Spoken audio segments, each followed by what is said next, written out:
Yes, indeed. The arrest of former President Jacob Zuma has sent the political space into a tailspin.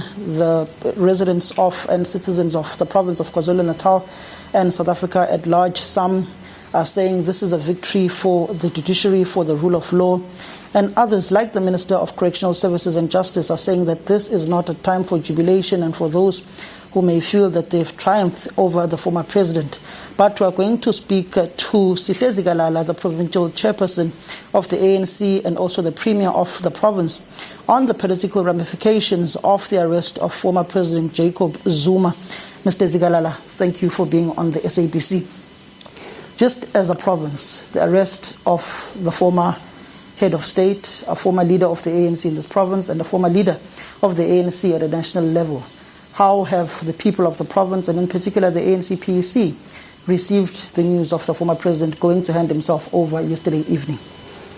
No, thanks. I would say that the manner in which we have received such news, especially since the Constitutional Court judgment, we cannot undermine the fact that since the Constitutional Court judgment, South Africa was almost plunged into a constitutional crisis or a civil war of some sort, on the other hand.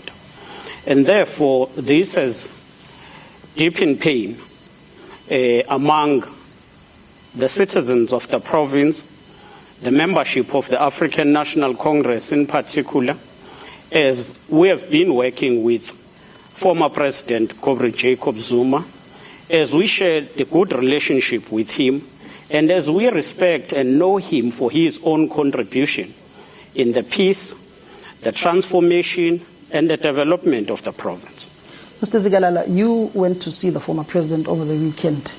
What made the former president have a U-turn and decide to hand himself over and to use his own VIP protection services to take him to Escort Correctional Services facility? How did those negotiations come about for him to concede and hand himself over to avert any bloodshed? Well, firstly, I think we must commend him for such a decision. He is one of those who struggled and fought for peace in KwaZulu-Natal, and we cannot undermine the fact that his decision averted the bloodshed in KwaZulu-Natal and to a certain extent contributed to solving a problem that was facing the whole country. And I think it is within himself as a person not to look for himself, his immediate interest only, but to always look on the bigger picture about the country, the society, and the future we are building as the African National Congress. When you look at the events over the weekend, there were gunshots in the air by those who had come from areas like Umsinga, in the words of the Minister of Police. There were those coming from the hostels saying that there were about 150 guns being in the area of Ngandla for those who are supporting the former president. Did you not at some point think that the legacy of former President Jacob Zuma would be diminished by the events unfolding outside his home of COVID-19 regulations and the country's gun laws not being adhered to? I think you are correct, but in the context you are asking, we must balance and answer that question, examine that question in context and in totality. The first thing is, it was of course wrong, and we all cannot condone what happened, where people would gather in numbers, undermining the regulations and not also following the prescribed preventative measures in terms of preventing the spread of COVID-19.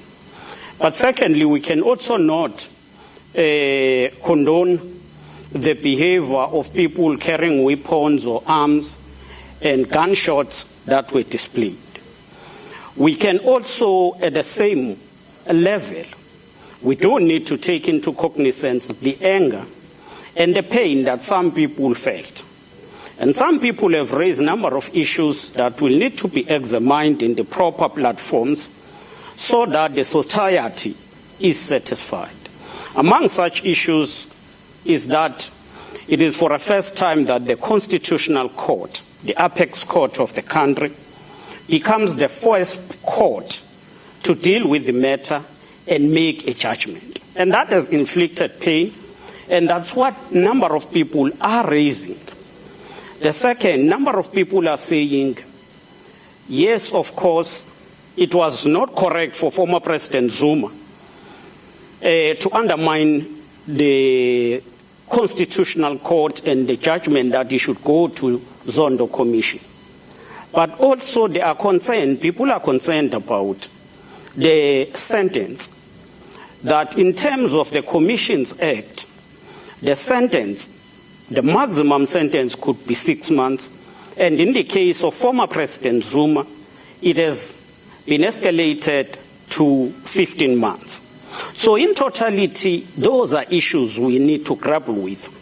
We must not condone wrongdoings, and those wrongdoings, as the minister said, Minister Cele, will need to be followed. But equally, these grievances from the society should not be put under carpet. They need to be examined and pursued in the proper platforms. Do you think the Constitutional Court was too harsh against the former president, giving him a 15-month sentence? I would not want to venture on that issue now because of, firstly, you will know that this is a matter that the Judiciary is still processing. There is an application that was launched by the former president on Monday, and it is yet to be finalized, and I believe it will be appropriate to wait for the finalization of that matter.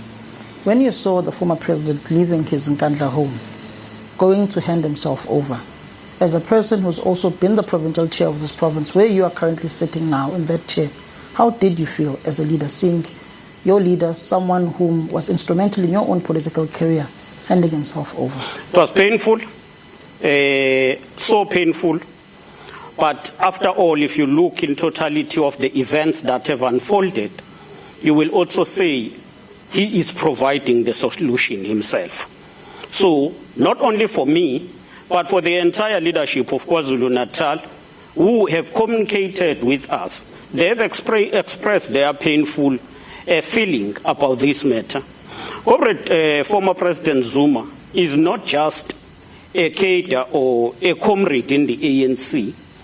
He possessed significant credentials in the liberation struggle. He has been in the liberation struggle almost in all streams. He participated in the armed struggle, mass mobilization, and therefore he has shared his own contribution and understanding of the revolution with many comrades. And therefore we need all to understand that, and we need to ensure that, as the Minister of Correctional Service was saying, it is not a moment of triumphalism where some must jubilate and try to become heroes out of this whole matter. When you look at the history of the former president, particularly knowing you come from Ndwedwe, you look at those areas of Ndwedwe, you look at the Midlands as a whole, you look at the Far North regions, and the role that he's played with the likes of the former provincial secretaries, Sipho Qabashe, the likes of Senzo Mchunu, Bheki Cele, Willis Mchunu, Dr. Zwelini Mkhize, in quelling political tensions in the province. Do you think he was a bit irresponsible in not condemning those who were firing firearms and branding weapons over the weekend, knowing the role he's played in the peace process over political killings between the ANC and the Inkatha Freedom Party in the province? I think his role in the revolution and in and promoting and building peace in KwaZulu-Natal should be understood and should not only be confined on examining one incident. But I would expect that all of us as leaders, we will condemn such behavior because it is not expected. We are from a very, very painful history of violence. But also, you must understand the fact that he has worked across the province, and his support does not only come and end in KwaZulu-Natal. He enjoys the support of the South Africans, especially when you go to townships, rural areas, irrespective of whether you are in KwaZulu-Natal or any other part of South Africa. You will feel that President Zuma is respected and supported. There were those when you left the home of the former president who said you had sold him out. You had left him high and dry as the provincial leadership of the province. They were heckling you, Mdum Hlongo, the regional chair of Mosadladla region, and Mdum Seninduli.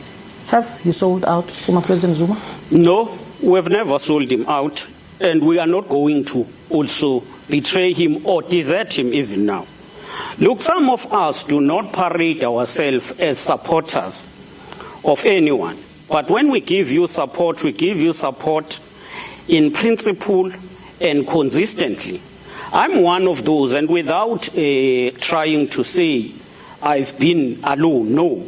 Some of us have been with President Zuma from 2005 until now.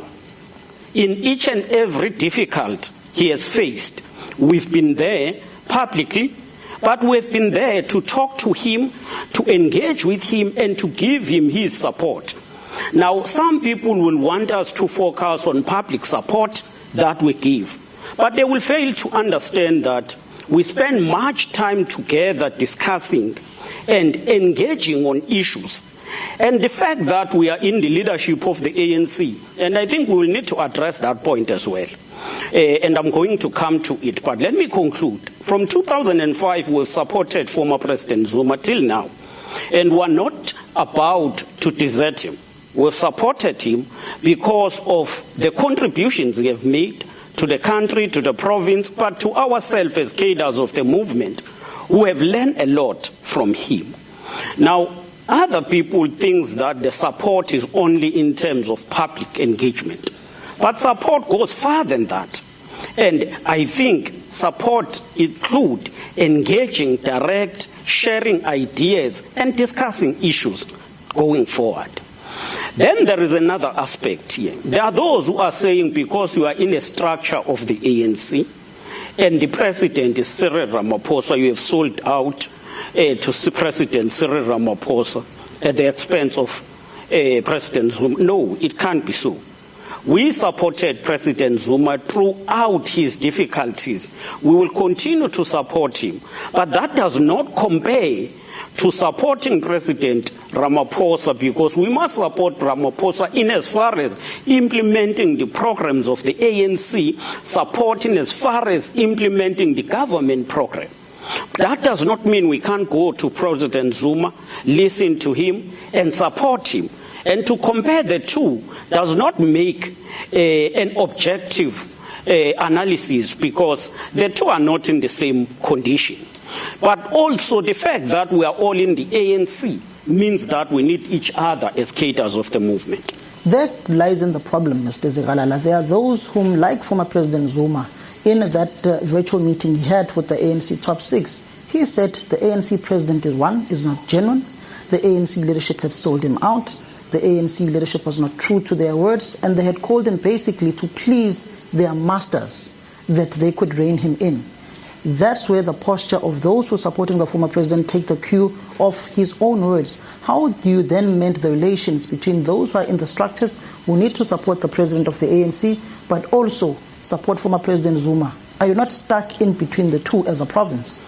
We are not stuck, but will be fair enough to say there are challenges. And what is correct is not to undermine challenges. Challenges of unity, where others feel that they are being dealt with. But the principal point is that those issues need to be discussed within the organization. Firstly, I'm answering this question, but it is a question that is coming from unidentified sources, because you cannot confirm the source that circulated that clip. Well, the clip is circulating, it's all over, but we must address it in principle. And that means, as former president was raising those issues must be subjected to a discussion within the structures of the ANC. And those are issues that I don't believe you have heard former President Zuma ventilating anyhow in the public.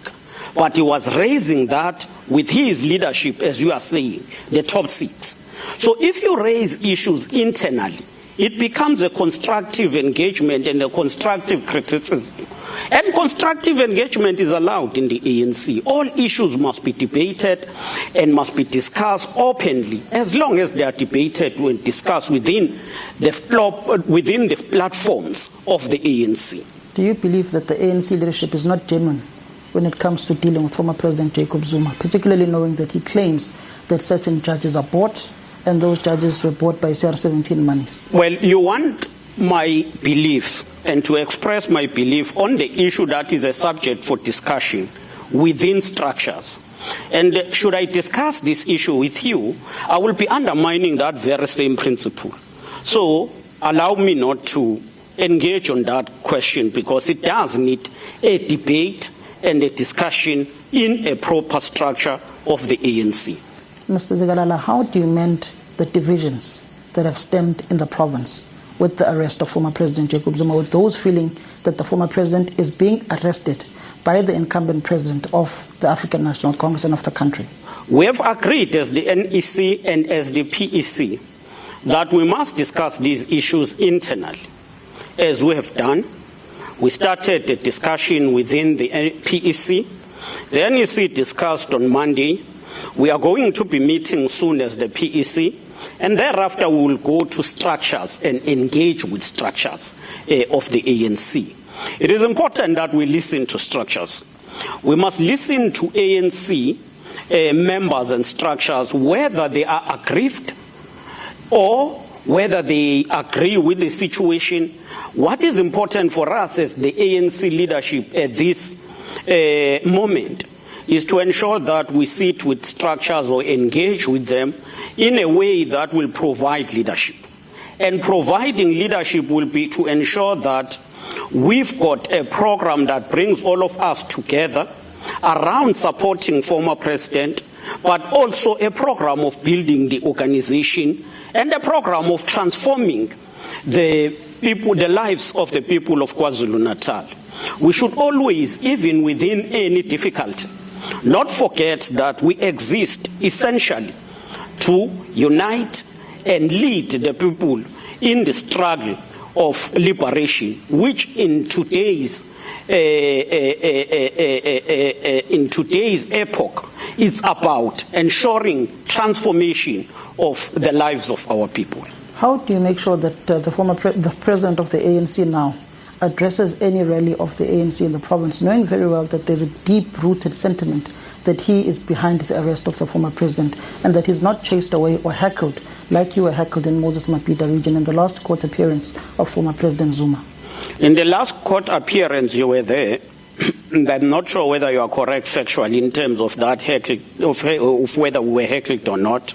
I believe it is the one before that. But leave the context. Let's answer the question.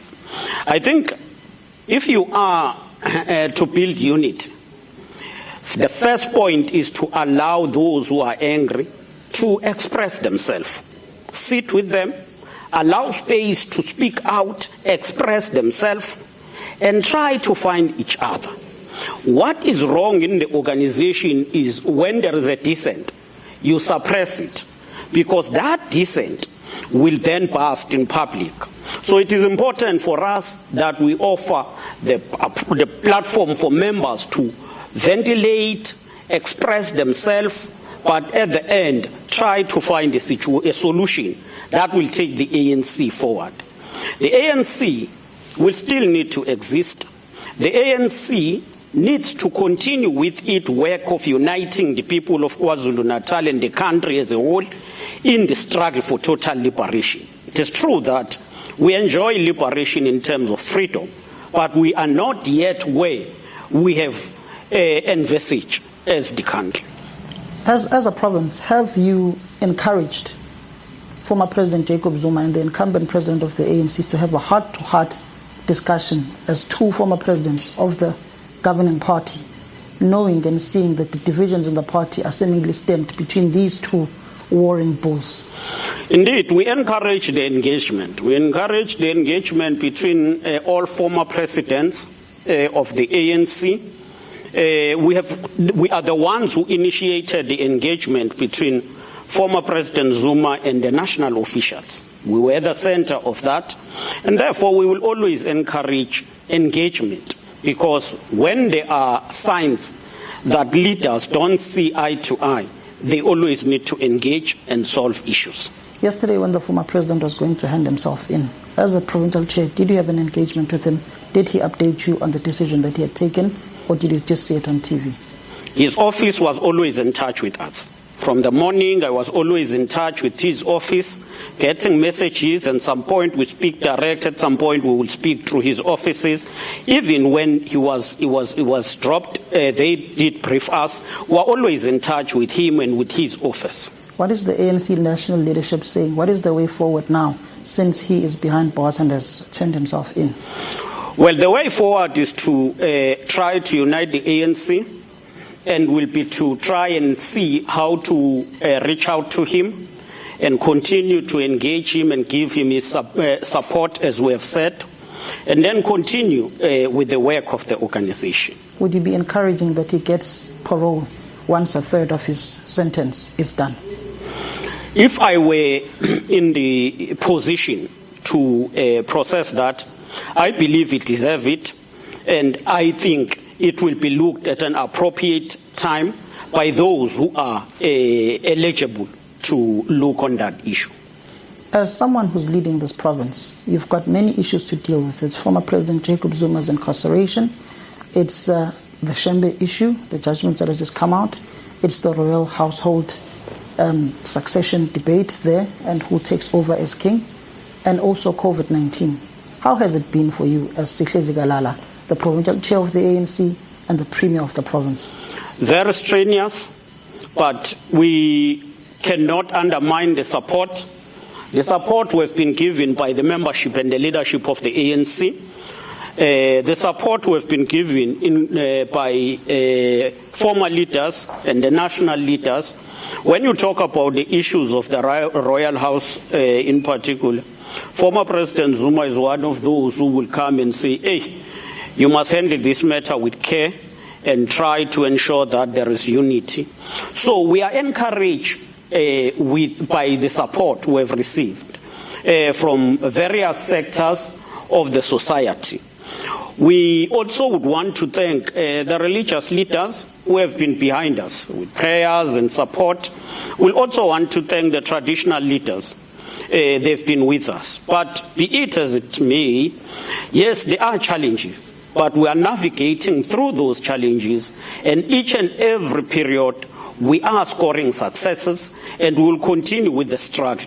Thank you very much, Mr. Sihle Zikalala. That was Mr. Sihle Zikalala, the provincial chairperson of the ANC in the province and also the premier of the province, who's leading in a very difficult time, saying that it was very difficult and sad for him to see former President Jacob Zuma going to hand himself over, saying that there are also difficulties within the governing party.